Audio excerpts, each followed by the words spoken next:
আসসালামু আলাইকুম। আশা করছি সবাই ভালো আছেন। আমরা ভালো আছি আলহামদুলিল্লাহ। এই ডায়েরিটা লিখেছি ইন্দোনেশিয়ান আন্টির জন্য। ওনার নাম হচ্ছে ফন্ডা। তো উনি গতকালকে ওনার নাম্বারটা আমাকে দিলেন আর বললেন যে তুমি আমাকে হোয়াটসঅ্যাপ করো আর তোমার রেসিপিগুলো আমাকে দিও। তো আমি ভাবলাম হোয়াটসঅ্যাপ করে মেসেজ দিয়ে মোবাইলে এত বড় রেসিপি লেখা তো পসিবল না, তার থেকে ভালো ফাঁকে ফাঁকে যখন সময় পাবো তখন ওনাকে লিখে রাখবো একটা ডায়েরিতে। তো এটার মধ্যে উনি যে যে রেসিপিগুলো চেয়েছেন সেগুলো দিয়েছি। আমার হচ্ছে সিঙ্গারাটা ওনার খুব পছন্দ, গরুর গোশত খুব পছন্দ, তো সেগুলোর রেসিপি চেয়েছিলেন। সেগুলো সুন্দর করে যখন যখন সময় পেয়েছি রাতে ঘুমানোর আগে দিয়ে লিখে লিখে শেষ করেছি।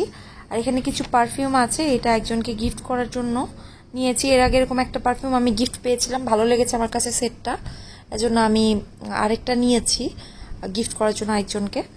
আর পেনাংয়ে সবার জন্য আমরা একটা শেষবারের মতন গেট টুগেদারের আয়োজন করেছি, একটা হলে, বাসায় না। তো তার জন্য কয়েকটা আইটেমের আয়োজন করেছি, তার মধ্যে মাছ করা হবে। তো মাছের মাথাটা কাটার পর নিয়ে এসেছি, মাথাটা আজকে মুড়ি ঘন্ট করে ফেলবো। তো এটাকে হলুদ আর লবণ দিয়ে ভালো মতন মেখে রেখেছি। আর এখানে পুঁই শাক কুচি করে কোনো মশলা ছাড়া সাদা ভাজি করেছে, আমার ছেলে এটা খুবই পছন্দ করে। আর একটুখানি বেসন ছিল, সেটা রোজার সময়কার, তো এটা গুলিয়ে রেখেছি। আমার ছেলেকে একটু চাপড়ির মতন বানিয়ে দিব, ও ভাতের থেকে রুটি বা পরোটা বা চাপড়ি খেতে বেশি পছন্দ করে। আর এখানে পেঁয়াজ, মরিচ, মশলা, টমেটো ভালোভাবে কষিয়ে নিয়েছি মুড়ি ঘন্টের জন্য। আর আরেক চুলায় শুটকি রান্না করছি, এতটুকু শুটকি ছিল। সবার জন্য দাওয়াতের যে আয়োজন করেছি সেখানে আমি নিজে কোনো রান্নাবাড়া করব না, সব খাবারই রেস্টুরেন্ট থেকে আনিয়ে নিব। আর এখানে একটু পপকর্ন ভেজে নিচ্ছি, এতটুকুই ছিল পপকর্ন। আর বাসায় বিকেলে একটু গেস্টও আসবে, ভাবলাম কিছু নেই, পপকর্ন আছে, এটা ঝটপট করে ফেলি।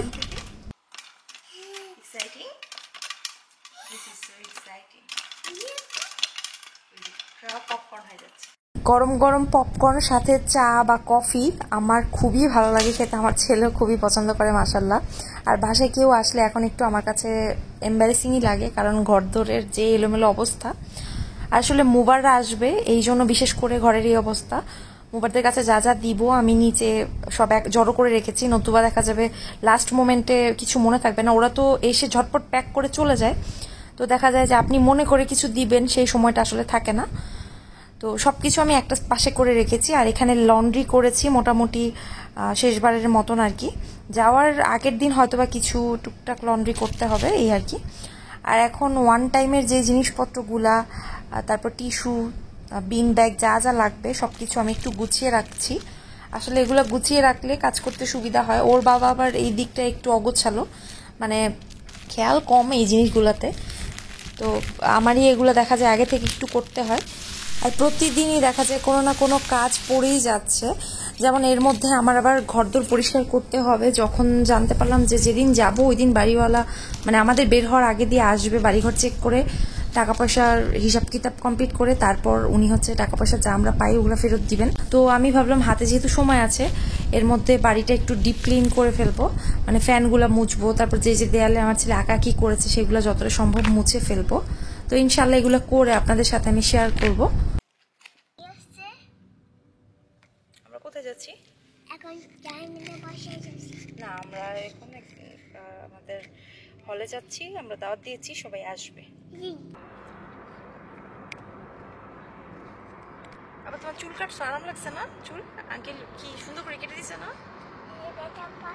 ব্যথা পাইছো না? নো, কই ব্যথা পাইছো? এখানে ব্যথা পাইছো? ওকে। আমরা দাওয়াতের আয়োজন করেছিলাম দুপুরবেলা, তো সকালবেলা গিয়ে হোটেলে একবার তদারকি করে এসেছি খাবার দাবার ঠিক মতো রান্নাবাড়া হচ্ছে কিনা, কিছু প্রয়োজন আছে কিনা এগুলোর জন্য। আর আসার সময় আমি আবার ছেলের চুলটা কাটিয়ে আনলাম, ভাবলাম যে কাটিয়ে ফেলি, ওখানে গিয়ে আবার কবে না কবে কাটানো হয়, যেহেতু শীতের দেশে যাচ্ছি দেখা যাবে বেশি একটা চুল কাটানো হবে না। আর এই তো আমরা হলে চলে এসেছি। এই হলটা এর আগেও আমার ব্লগে আপনারা দেখে থাকবেন, কারণ যে কোনো গেট টুগেদার হলে, অনুষ্ঠান হলে, কারো জন্মদিন হলে, অ্যানিভার্সারি, বিবাহবার্ষিকী যেটাই হোক, সবাই দেখা যায় কমনলি এই হলটা বুকিং নিয়ে তারপর সবাইকে দাওয়াত করে বা গেট টুগেদারের কোনো অনুষ্ঠানের অ্যারেঞ্জমেন্ট করে। তো এই যে টেবিলগুলো আমরা বিছিয়ে ফেলেছি, এক পাশে মহিলারা বসবে আর এক পাশে ছেলেরা বসবে। আর আমার একটু খারাপ লাগছিল, আসলে প্রথম দিকে অত খারাপ লাগছিল না, যত বেশি যাওয়ার দিন সামনের দিকে আসছে আমার তত বেশি খারাপ লাগছিল সবার জন্য, এই জায়গাটার জন্য। আসলে কি বলবো, মায়া এমন একটা জিনিস, খুব খারাপ জিনিস মায়া। আপনি যে কোনো জিনিসের উপরে বা কোনো মানুষের উপরে যদি মায়া পড়ে, সেটা সহজে আসলে ছাড়া যায় না, ছাড়তে অনেক কষ্ট হয়। আমরা করি কি, অন্য আরেকটা জিনিসের উপরে নতুন করে মায়া জড়িয়ে যাই, তারপর পুরনো জিনিসটা আস্তে আস্তে ভুলে যাই। আর নতুন জিনিসের মায়া পুরনো জিনিসকে ভুলিয়ে দিতেই আসলে সাহায্য করে। তো যাই হোক, হয়তো বা খারাপ লাগাটা পরে অতটা থাকবে না এখন যতটা লাগছে। তো এদিকে খাবারটা চলে এসেছে, কিন্তু গেস্টরা কেউই আসেননি। আমার একটু খারাপ লাগছিল যে সবাই কেন জলদি আসছে না। তো এখানে আমরা বিরিয়ানি করেছিলাম গরুর, তারপর ডিম, আর এদিকে কাতল মাছের ভুনা, মানে ভাজি করে ভুনা। প্রথমে চাচ্ছিলাম যে মাছটা শুধু ভাজিই থাকবে, পরে ওর বাবা বলছিল শুধু ভাজি বিরিয়ানির সাথে শুকনা লাগবে, তার থেকে ভুনা হোক, সেটা ভালো হবে। আর এখানে সালাদ, সবকিছু সুন্দর মতন রেস্টুরেন্ট থেকে চলে এসেছে। যেই রেস্টুরেন্টে আমি খাবার দিতাম, খাবারের অর্ডার নিতাম, সেই রেস্টুরেন্ট থেকেই সবগুলো খাবার অর্ডার করেছি। তো এখানে ডেজার্টের জন্য দই মিষ্টিও চলে এসেছে।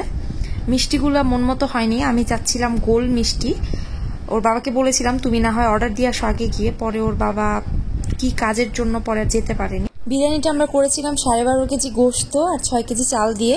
এই যে মাশাল্লাহ, বিরিয়ানির কালারটা খুব ভালো হয়েছিল, খেতে এটা মাশাল্লাহ খুব ভালো হয়েছিল। আর আমরা এখানে 50 জনের আয়োজন করেছিলাম।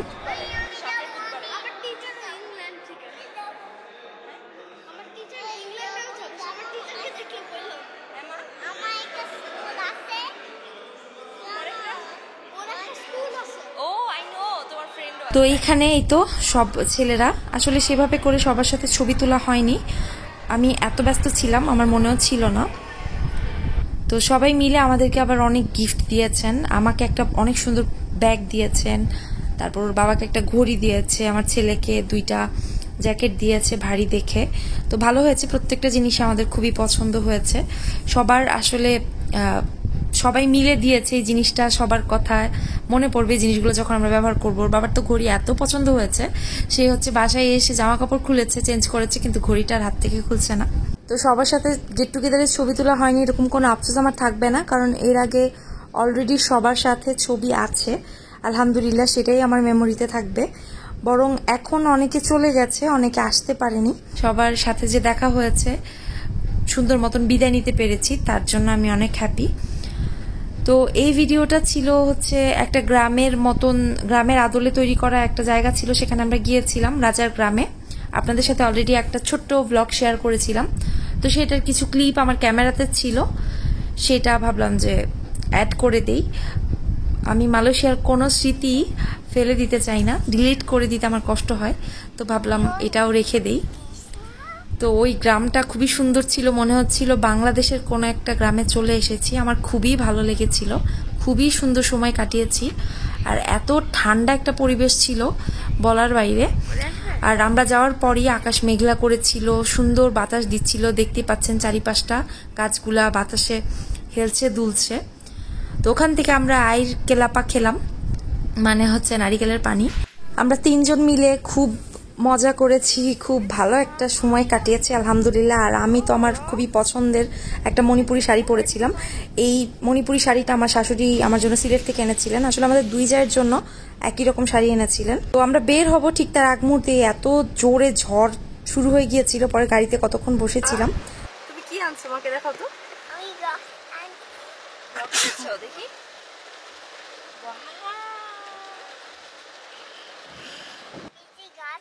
আমার ছেলে এই যে পাথর কালেক্ট করে নিয়েছে, সে হচ্ছে যেখানেই যায় সেখান থেকে হয় পাতা অথবা পাথর কিছু একটা কালেক্ট করে বাসায় নিয়ে নেয়। তো আজকে এখানে শেষ করছি, সবাই আমাদের জন্য দোয়া করবেন, আর পরবর্তী ব্লগ দেখার আমন্ত্রণ রইল। আল্লাহ হাফেজ।